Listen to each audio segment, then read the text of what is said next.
Your Excellency the President, Your Excellency the Prime Minister, Your Excellency the Deputy President, Your Excellency the Chair of UDA. Like my brother Sifuna, I can confirm that UDA has also processed this document through the necessary protocols that are established by our Constitution.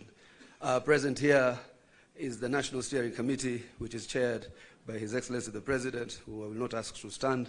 There's also the National Executive Committee of the UDA. Can you please rise for recognition?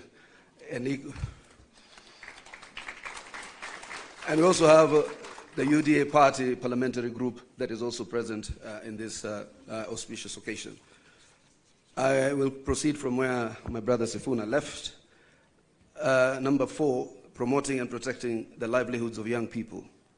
Urgent and massive investment must be made in all high potential sectors of the economy, including mining, blue economy, agriculture, and ICT, to create sufficient employment opportunities that provide ways for young people to earn a decent living. Nationwide economic stimulus programs must therefore be initiated. Young people must also be mainstreamed in all political spaces to bring their voices to the table and their participation to the center of all activities. Number 5, leadership and integrity. Kenyans are concerned by the expression of opulence, accompanied by rude and arrogant conduct of public officers, and the apparent impunity that has followed the same.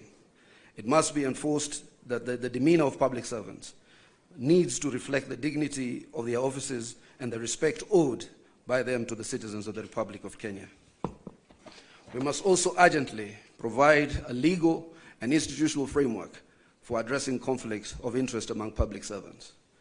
Number 6, the right to peaceful assembly and protest under Article 37 and compensation of all pending claims of abuse and derogation of their rights. Derogation of the rights to peaceful assembly and protest remains one of the most shameful realities of the excesses of the Kenya's law and order responses since independence.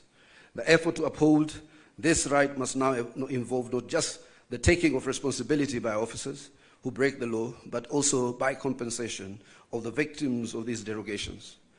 An amnesty must be granted to all those who are charged for offenses based on the exercise of their right to peaceful assembly.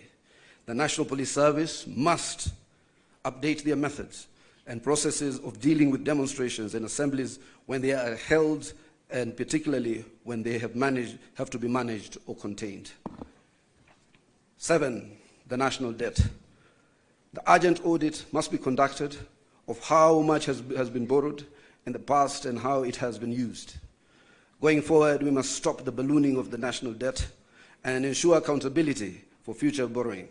Lastly, we must ensure the money is used in all manners that grants an equitable benefit to all Kenyans in every region of the country, since payments are made by all from taxes regardless of their locations. Number 8, the fight against corruption. Kenya needs to move from talk to action. We must move from the fight against corruption to winning the war against corruption.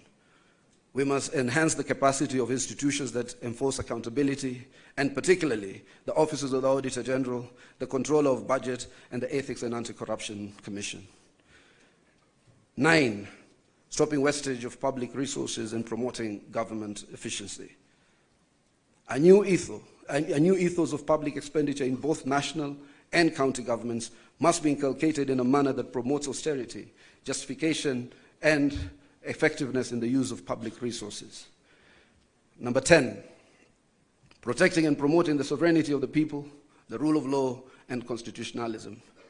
The rule of law requires that government and its officers to obey court orders and only challenge the validity of judicial pronouncements through legal processes. The spectre of abductions and extrajudicial killings do not bode well for democracy. Suppression of constitutional freedoms, including speech, expression, assembly, and media, must stop.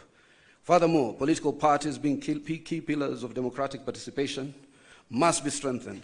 The two leaders resolve to respect the identity and integrity of all political parties and to ensure respect and implementation of the provisions of the Political Parties Act.